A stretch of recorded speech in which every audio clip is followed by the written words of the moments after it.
Oh, yeah. Good. All right. Welcome, Malcolm Galloway from Hats Off Gentlemen. It's Adequate. They are back with a brand new album, and it's The Light of Ancient Mistakes. And we're going to talk about that title because I love his titles. He always comes up with something very imaginative, and I want to hear what that's all about. But also, congratulations on the Burning Shed announcement. They're going to be distributing this album, and I hope it's a long-term thing. You're in with a fantastic group of artists out there, so congratulations. That is. Thank you very much. Yeah, well, thanks very much for inviting me. Pleasure to chat again. All right. Well, let's talk about that then. What does the light? I mean, I wrote what I thought about it, but I want to hear what you felt with the meaning of that title. So the title was taken from a phrase used in an Ian M. Banks novel. So the novel is Look to Windward, and it's about the long-lasting legacy of an atrocity hundreds of years previously. It's a science fiction book. A star has been blown up as an act of war, and then there's a concert memorializing the victims 800 years later, where the light from that explosion then has reached the place where the concert's going to be, and then there's somebody planning another atrocity at that, and there's a conversation between two characters in which one persuades the other of the futility of just perpetuating cycles of violence. So that was where the song title came from. The one character saying, "I wanted to show you the light of ancient mistakes. By the light of dying stars, you might see differently." Paraphrasing. And then we had that as a song title, and then later on we felt that that reflected several of the themes that run through the album, the consequences of previous acts of harm, the long-lasting consequences of war and neglect, and also failures of communication and the importance of communication. So we then picked that as the album title. Yeah, and it also fitted an image we'd been working on, which then became the album cover. And yeah, he is well read, so especially with the science fiction novels, and throughout this album, he points to some very well-known but also wonderful novels that now I've picked up finally. I didn't know about these things, and you listen to his music and you want to read more because they're very in-depth novels, but they draw you in. There's another word for it. It's not coming to me, but they really are wonderful that way. Before we get into the album itself, I just really quickly, you have one of the biggest schedules I've ever seen. We've talked several times now, but you're out there performing, and that's wonderful. And the one that I wanted to talk about, first of all, but we'll talk about as many as you want, is Prague the Forest. That's the one that you guys started to help, give some money to. I think it was the Amazon to begin with, but it's probably grown beyond that now. It's the Wildland Trust, which, in collaboration with local communities, buys up threatened areas of habitat like rainforests.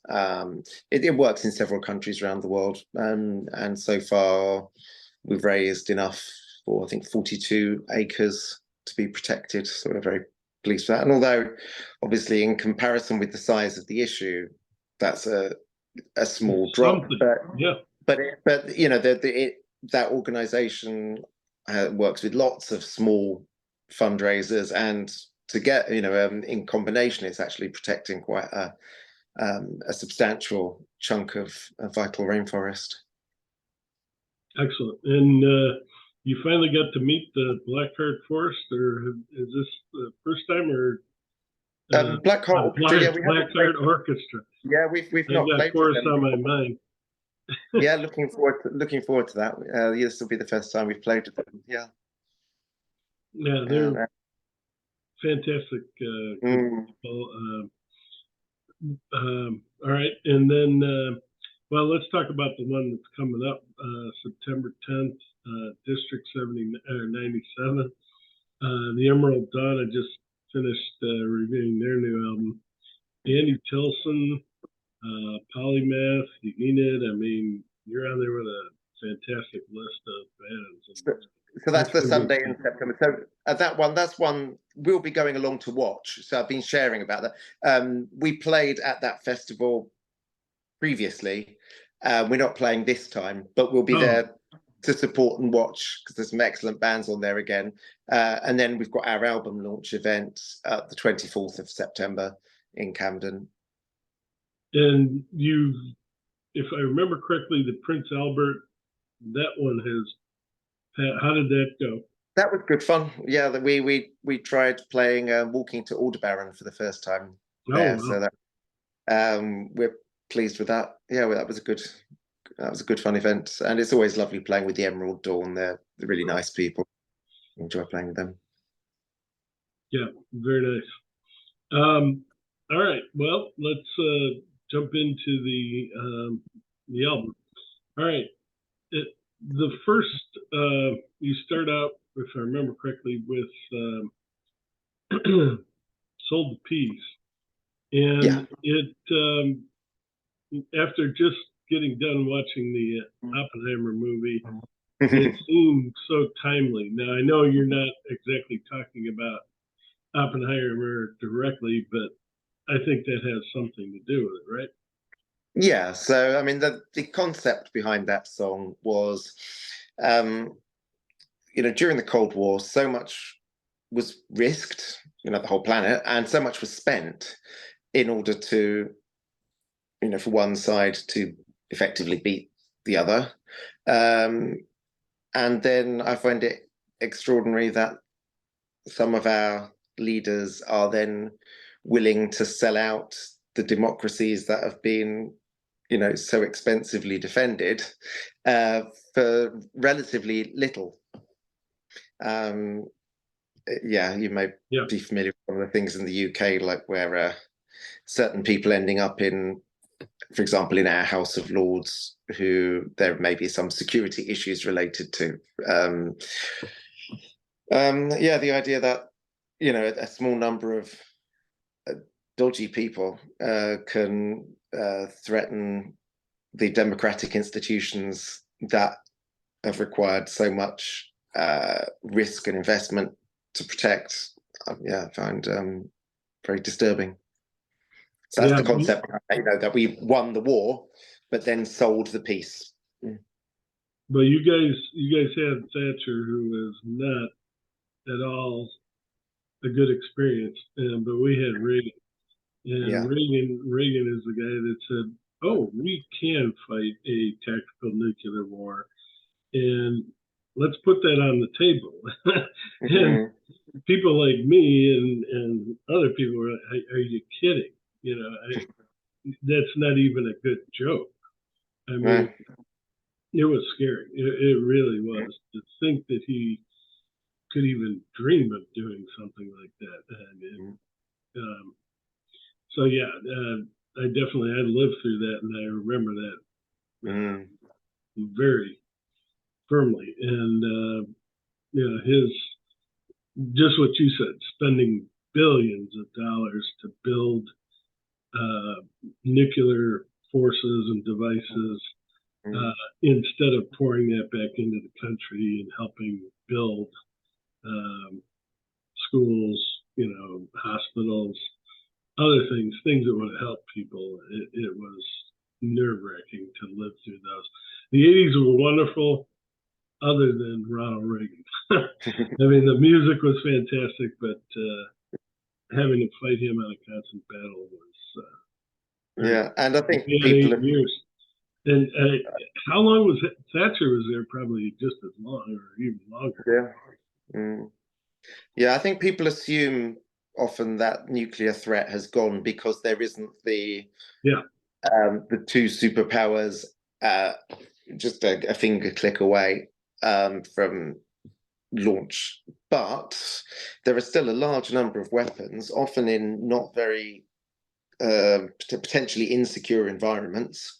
If you look at the number of times that it's even known where weapons have been accidentally dropped on the, yes, or like in America, where you've had, I mean, I'm sure that there are equally many on the other side, but you don't get the information necessarily. But even in America, you've had nuclear weapons being accidentally dropped on your own country by yourselves. And fortunately, I think just because we haven't had a nuclear disaster since, well, Three in Mile, terms of, 3 Mile Island or Chernobyl. yeah, Yeah, doesn't mean that actually the risk hasn't been there and continues to be there. yeah. Well, and now with Ukraine and Mm, that whole situation, and not knowing what the outcome's going to be, and he's actually done what Reagan did and said, well, maybe we can, do these tactical mm, nuclear weapons against Ukraine, and the other guy from Belarus. Yeah, it's dangerous. And I was watching the news the other day, and I heard that Iran is very close to finally mm, putting together a nuclear weapon. So that's going to excite everyone in the Middle East as well. So yeah, no, and North Korea is always a ticking time bomb. yeah. Yeah, we definitely have to watch these things, but we Mm, don't have to add to it. I think yeah. that's basically what you're saying. There's no reason. Definitely be diligent, watch. Make sure you counter everything that these dictators and other people, crazies, I call them crazies, Mm, propose, but at the same time, don't ruin your economy and your country doing it. mm.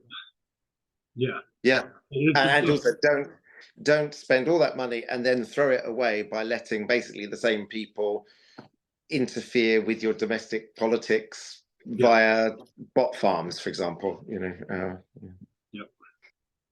yeah. Who knows? Yeah, what's going to happen with the Iranian thing? I'm not yeah. worried about that. All right, and then the title track, "Light of Ancient Mistakes," and before we went on here, Catherine came in and just said hi and talked with us.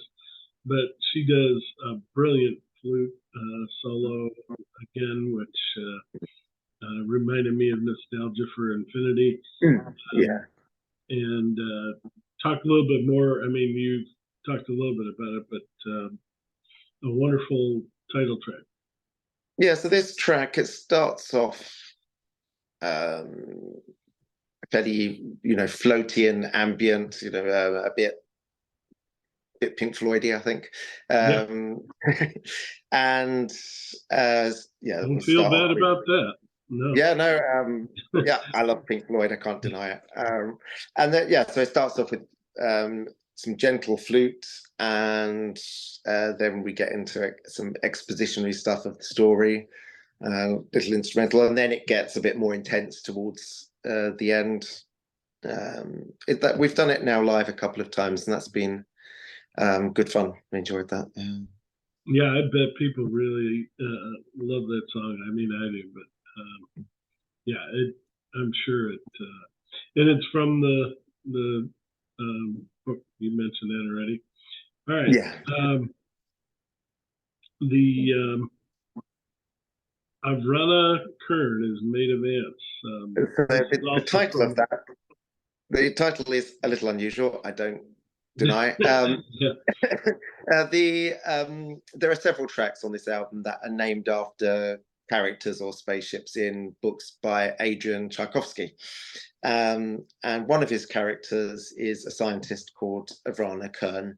And over time, she gets replaced by an artificial intelligence, and eventually the artificial intelligence becomes created as the emergent property of the interaction of a colony of ants.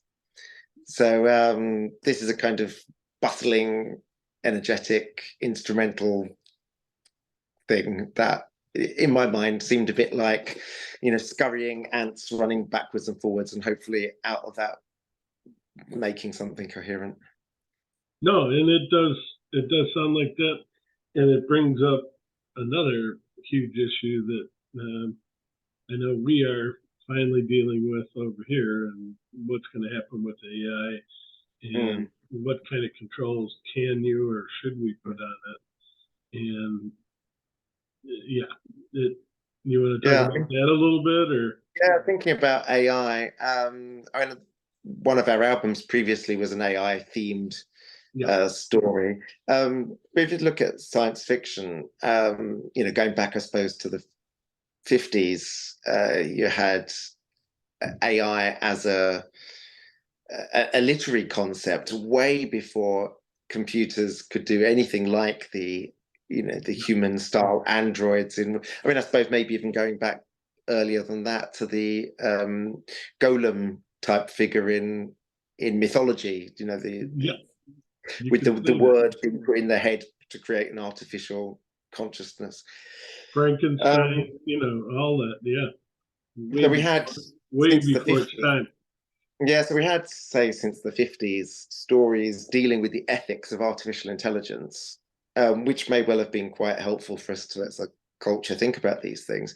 But a long time before, it actually was very relevant in day-to-day issues. And then suddenly, in the last couple of years, it's exploded. Even just in the area, we use AI-assisted art as part of our process for generating artwork for our albums, and even just the difference in what they can do over a year, or ChatGPT in terms of I was thinking back to a computer game I used to play on my ZX Spectrum many years ago, where it was meant to be a computer, a conscious person on the other end that you were typing and talking to, and it was very, very limited. It was, basically it's got a small number of recognizing phrases and giving stock responses, and comparing that now with ChatGPT, where it feels like you can have a conversation. It's an extraordinary change in a very short period of time. So that raises ethical issues. It potentially has benefits, and there will be also people with any technological change who will be harmed and at risk as well. So it's going to be a difficult balance, and I'm not saying I know what the balance should be, but I don't think there's any way of getting away from it being a fairly dominant change in our landscape over the next few years. Yeah, well, they're talking about. I was watching a show yesterday. They were talking about taxi cabs. Virtual taxi cabs drive on their own. Great idea, but what happens if a fire truck, police car comes by? Yeah. You and I would move over and let them go through. Are these things going to know that? And I'm sure you can program them to, but there's a lot of that, and then flying cars, things like that. More and more of those things are people are trying to create those to create a market, and with all that flying around, something's bound to happen. I hate to think it, but and the ethical issues with the the AI-driven cars, in terms of, do you swerve to crash into one person if you would otherwise hit two people? How does it balance the safety of the person inside the car who paid for it versus a pedestrian who doesn't have that financial relationship with the organization? Those are all important issues that, I suppose, because in a human brain, you don't actually have to explicitly code for it. A lot of important moral decisions can get sort of swept under the carpet. But if you have to explicitly code it, then brings into stark focus some of the choices that have to be made with almost no thinking time. Yeah, yeah, it has to happen immediately. Yeah. And with any of these AI data sets, you have to be cautious of the data that goes into them. So if the data that goes in has got inherent bias, then there's a danger that somebody might think they're being objective by using the AI to make a decision, but there could be prejudice built into it because of biased data to start with. You get that in terms of AI-assisted court sentencing or decisions on mortgages, things like that. Yeah, that gets very, very scary. Yeah. Especially with the wrong person in power. Yes. We've already had Trump talk about what he wants to do if he's, hopefully that never happens, but if he ever becomes president, with the power of AI behind it, it's. Well, just on that theme, one of the things I think for a lot of people that I would imagine feeling similarly to me on many issues, this particularly happened with us with Brexit, realizing that actually there's a lot of people who fundamentally disagree with our, what we think is, obvious truths. So things like,